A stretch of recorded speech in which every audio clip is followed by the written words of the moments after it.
शांति तमातेश्वरी जी के जीवन का फैसला।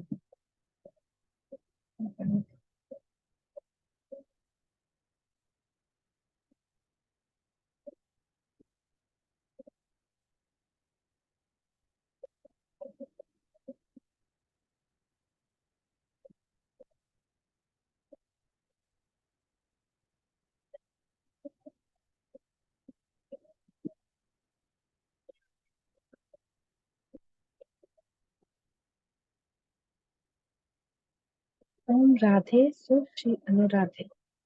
इसके बीच में बाबा अपने लौकिक परिवार के साथ कश्मीर चले गए।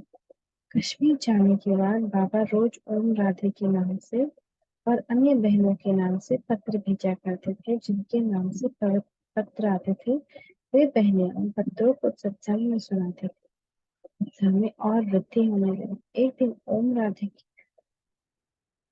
छोटी बहन गोपी क्लास में बैठी थी। ओम की ध्वनि लगाते वो ध्यान में चली गई। उसको श्री कृष्ण का साक्षात्कार हो गया और वह उठकर डांस करने लगी। सत्संग में यह पहला पहला साक्षात्कार था। इसके बाद सत्संग में आने वाले अन्य भाई बहनों को भी साक्षात्कार होने लगे। जब बाबा कश्मीर से आए तो उनको देखते ही गोपी को श्री कृष्ण दिखने लगे। उस समय ओम राधे उसको श्री राधा दिखाई पड़ने लगी। तब वो दोनों को पकड़कर रास करने लगी। दिव्य दृष्टि की लीला अथवा पाठ तक खुल गया था। धीरे धीरे वहां आने वाले सब लोग ध्यान में जाने लगे।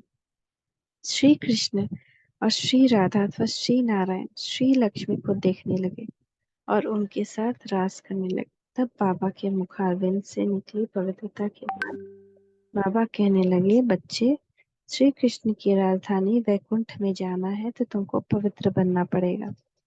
जो कन्याएं थी उनको तो कोई समस्या न थी।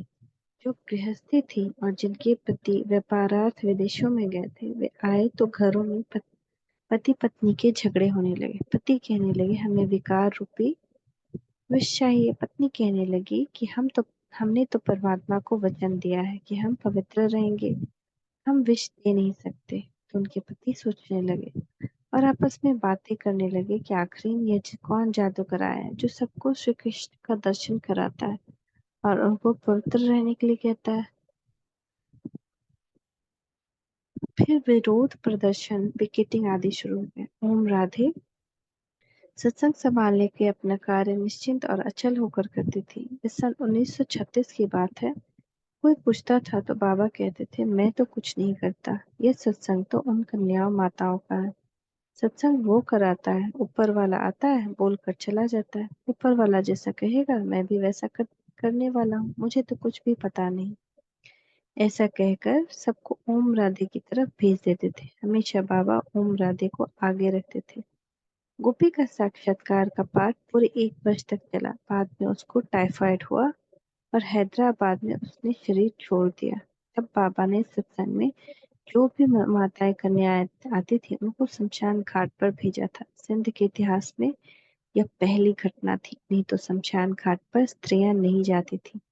शव यात्रा में इतनी सारी महिलाओं को देख लोग आश्चर्य खा रहे थे। अग्नि संस्कार का कार्य ओम राधे ने ही किया था। ओम राधे बनी मम्मा अर्थात मातेश्वरी। मम्मा 17-18 साल की कन्या थी, लेकिन उन सब को मम्मा कहते थे। मम्मा भी कभी मम्मा कहते थे, कभी बेटी कहते थे, कभी मम्मा बेटी दोनों कहते थे। इस प्रकार ओम राधे मम्मा बन गए। धीरे धीरे उनके शरीर में भी इस नाम के अनुसार परिवर्तन आ गया।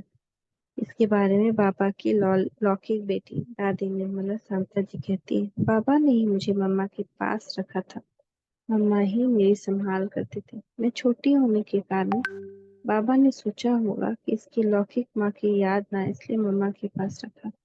बाबा ने मुझे एक बार कहा, तुम्हारी पालना ओम राधे करती है, इसलिए ये तुम्हारी मम्मा है। तब से मैं ओम राधे को मम्मा कहने लगी। तब तक सब उनको ओम राधे ही कहते थे। मैंने ही सबसे पहले मम्मा नाम से पुकारना आरंभ किया। उसके बाद सब ओम राधे को मम्मा कहने लगे।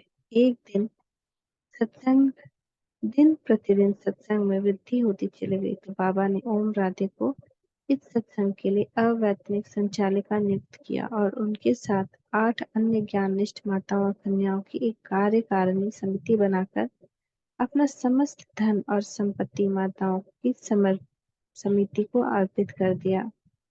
मम्मा का व्यक्तिगत पुरुषार्थ के बारे में एक अति महत्वपूर्ण यह है कि मम्मा को एकांतवास बहुत प्रिय लगता था। वो रोज 2 बजे उठकर बहुत प्यार से बाबा को एकांत में याद करती थी। मम्मा की याद इतनी प्यार भरी रहती थी कि उनकी आंखों से प्रेम के मोती निकलते थे।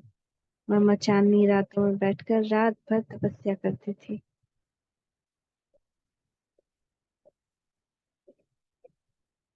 बाबा की लौकिक पत्नी यशोदा माता भी मम्मा को मम्मा कहती थी और मम्मा की गोद में जाती थी।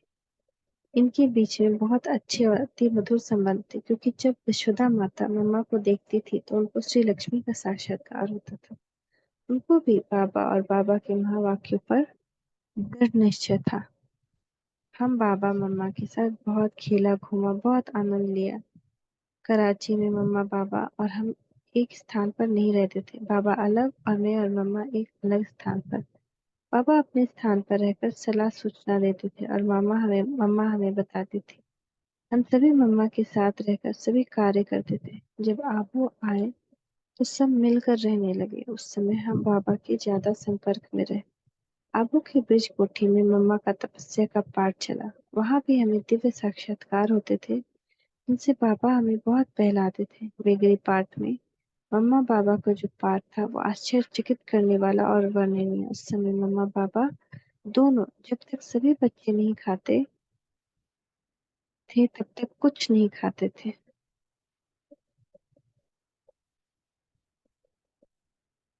बाबा की उपस्थिति में मम्मा कोई राय नहीं लेती थी।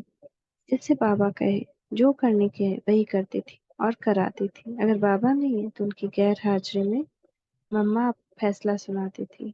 इतना बेहद सम्मान देती थी बाबा को।